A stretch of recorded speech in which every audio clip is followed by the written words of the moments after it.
옳게 나 급한 사정이 생겨서 그런데 우리 도윤이 하루만 좀 부탁해. 제 대답은 듣지도 않고 아들을 저희 집에 두고 사라진 신우이. 하지만 하루가 지나도 감감무소식이었어요. 혹시나 하는 마음에 시어머니한테 전화하자 돌아온 건 기막힌 대답뿐이었죠. 우리 10일 동안 놀다 올 거니까 애기 잘 보고 있어라. 알고 보니 급하다는 사정은 시어머니랑 시누이 둘이서 하와이 여행을 가는 거였습니다. 아무리 철이 없어도 그렇지 자기 자식을 동생네 집에 버려두고 여행을 가다니요. 속에서 천불이 났지만 저는 소리를 지르는 대신 사진 딱 한 장을 찍어서 시누이한테 보냈어요. 그 사진을 본 두 여자는 그야말로 발칵 뒤집어졌습니다. 너 미쳤어? 전화기에 대고 악을 쓰며 다음날 바로 개거품을 문 채 귀국한 시어머니와 시누이. 대체 어떤 사진이었길래 허겁지겁 돌아왔을까요? 그 통쾌한 사연 지금 바로 시작합니다. 저는 김정혜, 올해 38살이에요. 대단한 집안 출신도 아니고 이름난 대학 졸업장이 있는 것도 아닙니다. 다만 저는 제 두 손으로 벌어서 제 두 발로 서는 삶을 살아왔고 그게 부끄러웠던 적은 단 한 번도 없었어요. 저희 아버지는 평생 몫으로 사셨습니다. 새벽이면 연장 가방을 메고 나가시고 해가 완전히 떨어진 뒤에야 톱밥 냄새를 잔뜩 묻히고 돌아오셨죠. 어릴 때 저는 아버지 작업실에 쪼그리고 앉아서 대패질하는 모습을 구경하는 게 하루 중 가장 좋은 시간이었어요.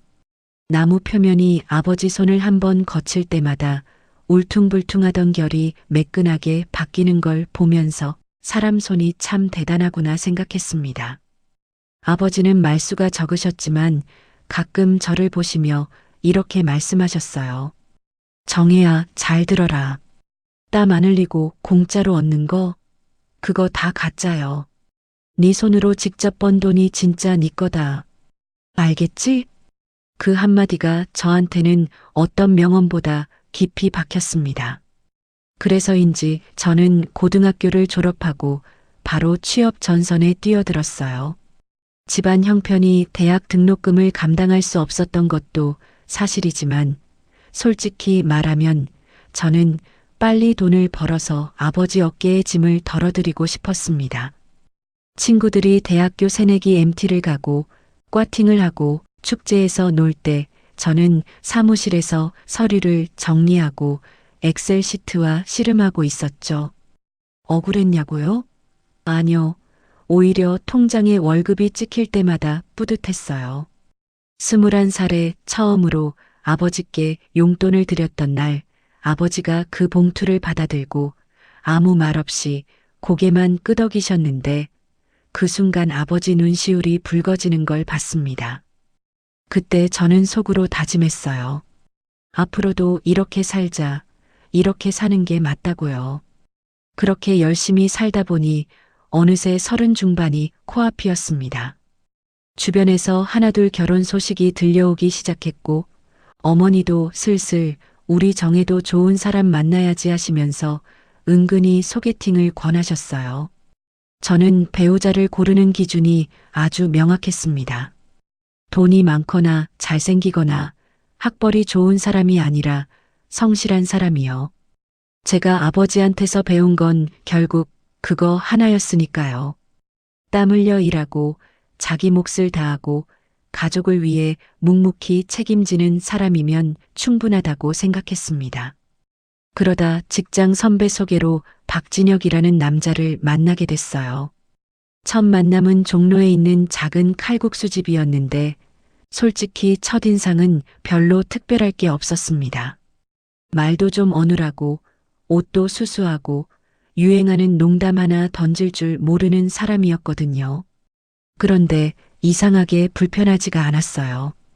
밥을 먹으면서 이 사람이 하는 이야기를 듣다 보니 제가 아버지한테서 느꼈던 그 묵직한 안정감이 느껴졌습니다. 자기 자랑은 한마디도 안 하면서 회사에서 맡은 일을 어떻게 처리했는지, 후배가 실수했을 때 어떻게 수습해줬는지를 담담하게 이야기하더라고요. 두 번째 만남에서 저는 확신에 가까운 감정을 느꼈습니다. 그날 비가 왔는데 이 사람이 우산을 하나만 들고 와서는 저한테 씌워주고 본인은 한쪽 어깨가 다 젖으면서도 아무 내색을 안 하더라고요. 제가 같이 쓰자고 팔을 잡아 끌었을 때 이 사람 귀가 빨갛게 익는 걸 봤어요.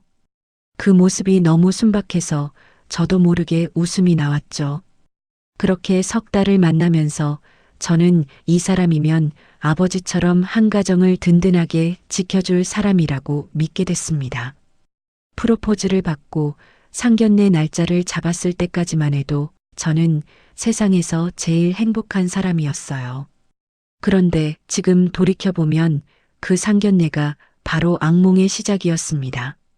상견례 장소는 강남에 있는 한정식집이었어요. 저희 부모님은 넉넉한 형편은 아니셨지만 사돈될 분들을 만나는 자리인 만큼 깔끔하게 차려입고 오셨고 아버지는 긴장하셨는지 넥타이를 몇 번이고 고쳐 매셨습니다. 저는 그런 아버지가 안쓰러우면서도 자랑스러웠어요.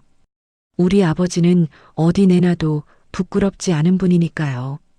시어머니 최말자 그리고 시누이 박미소가 나란히 들어왔을 때 분위기가 묘하게 달라졌습니다.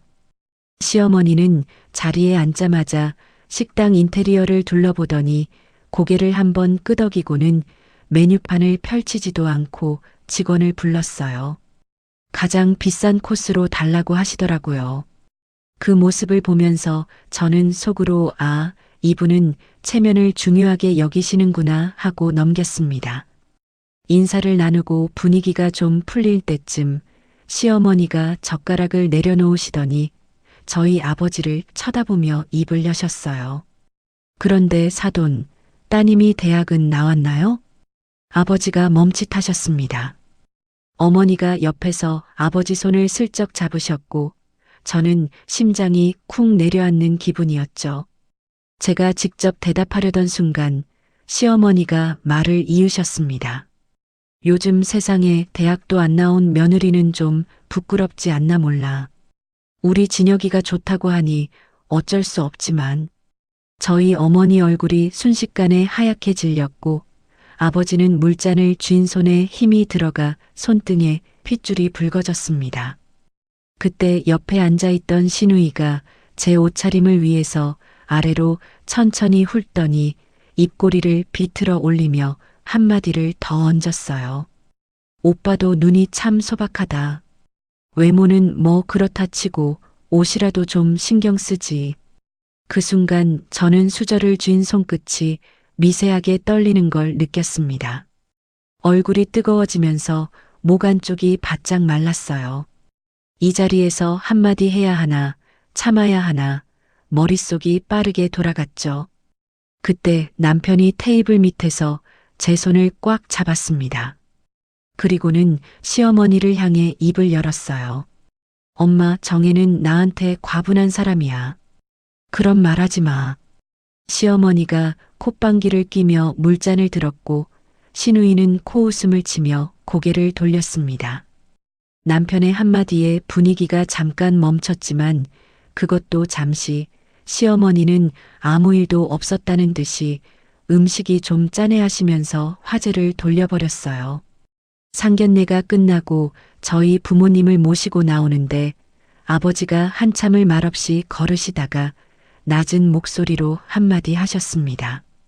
정혜야, 그 집안 좀 아닌 것 같다. 사람들이 기본이 안 되어 있어. 저도 알고 있었어요. 머리로는요. 하지만 가슴이 문제였습니다. 상견례장에서 테이블 밑으로 제 손을 꽉 잡아주던 그 투박한 손이 자꾸 떠올랐거든요. 집에 돌아오자마자 남편한테서 전화가 왔습니다. 수화기 너머로 한숨을 크게 내쉬더니 조심스러운 목소리로 말했어요. 정혜야, 미안해. 우리 엄마가 옛날 분이라 말이 좀 험해. 본심은 안 그런데 표현이 서툴러서 그래. 내가 대신 사과할게. 제발 한 번만 봐줘라. 응? 내가 앞으로 2배, 아니, 10배로 잘할게. 지금 생각하면 그때 제가 참 순진했습니다. 그 말 한마디에 마음이 스르르 풀렸으니까요.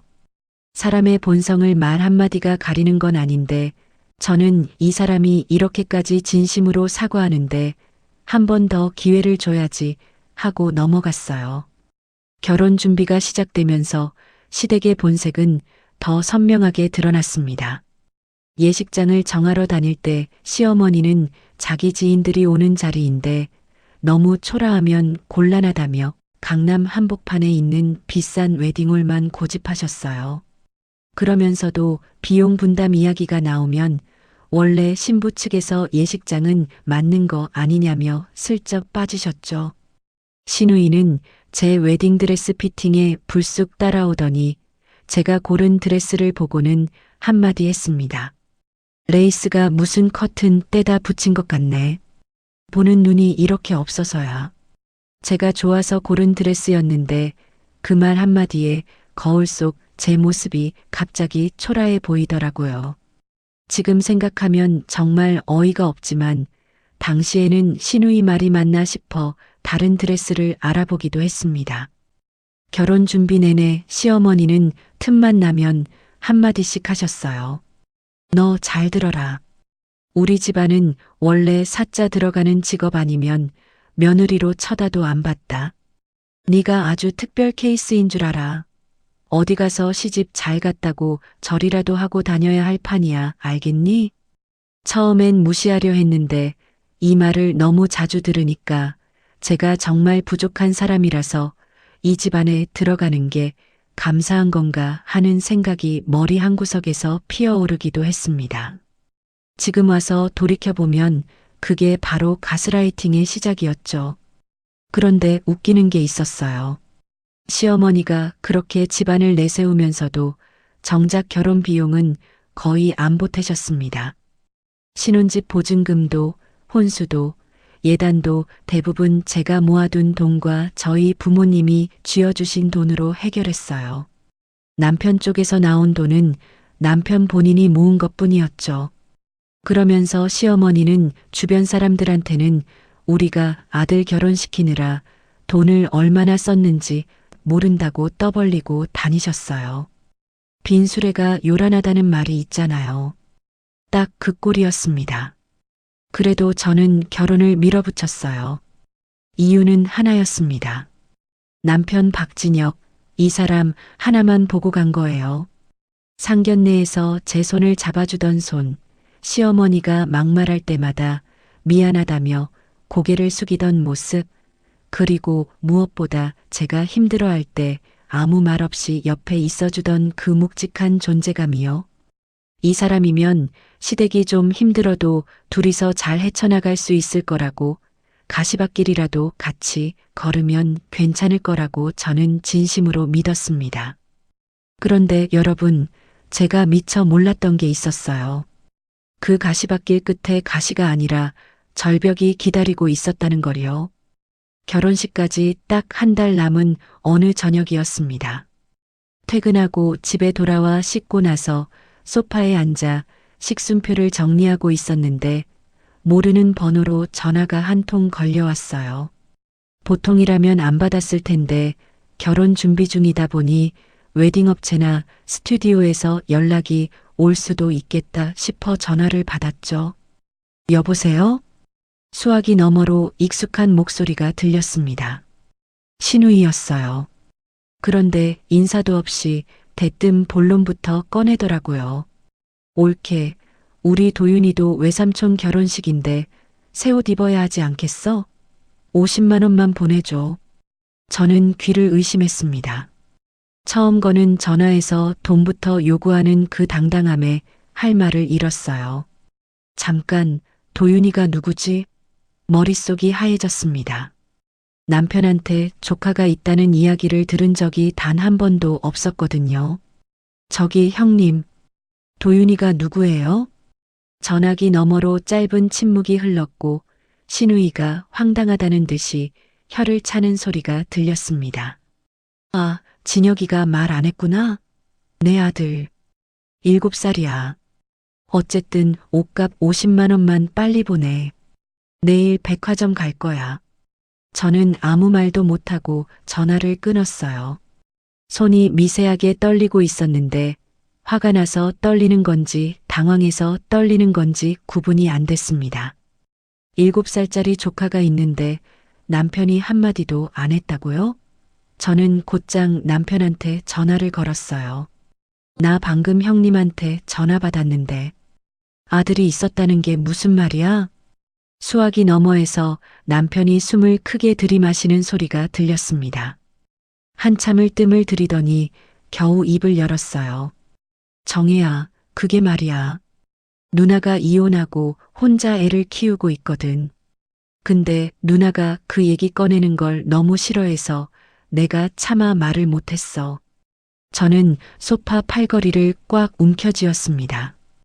이혼했다는 것도 아이가 있다는 것도 처음 듣는 이야기였어요. 상견례 때도 결혼 준비하면서 수십 번 만났을 때도 아무도 그 얘기를 안 했던 거예요. 저한테만 감춘 거죠. 속에서 뭔가가 부글부글 끓어오르는 기분이었지만 저는 일단 차분하게 물었습니다. 이혼 사유가 뭔데? 남편이 또 한참을 망설이더니 낮은 목소리로 대답했어요. 매형이 손을 댔어. 폭력이랑 외도. 누나가 너무 고생했다, 정혜야. 그래서 우리 가족이 좀 보듬어 주는 거야. 그 말을 듣는 순간 저도 모르게 마음이 약해졌습니다. 가정폭력이라는 단어가 주는 무게가 워낙 컸으니까요. 아무리 첫 전화에 돈부터 요구한 게 기분 나빴어도 그런 사연이 있는 사람한테 너무 매정하게 구는 건 아닌가 하는 생각이 머리를 스쳤어요. 그래서 저는 한 발 물러섰습니다. 50만 원을 보내고 신우이에 대한 감정을 일단 보류하기로 했죠. 그런데 며칠 뒤 회사 점심시간에 밥을 먹다가 문득 이상한 점이 떠올랐습니다. 보통 가정폭력 가해자한테 양육권이 넘어가는 경우는 드물지만 반대로 피해자가 양육권을 가져갔다면 양육비를 받고 있어야 정상이잖아요. 그런데 남편은 매형이 양육비를 안 준다고 했거든요. 뭔가 앞뒤가 안 맞았습니다. 저는 그날 저녁 남편을 만나서 조심스럽게 물었어요.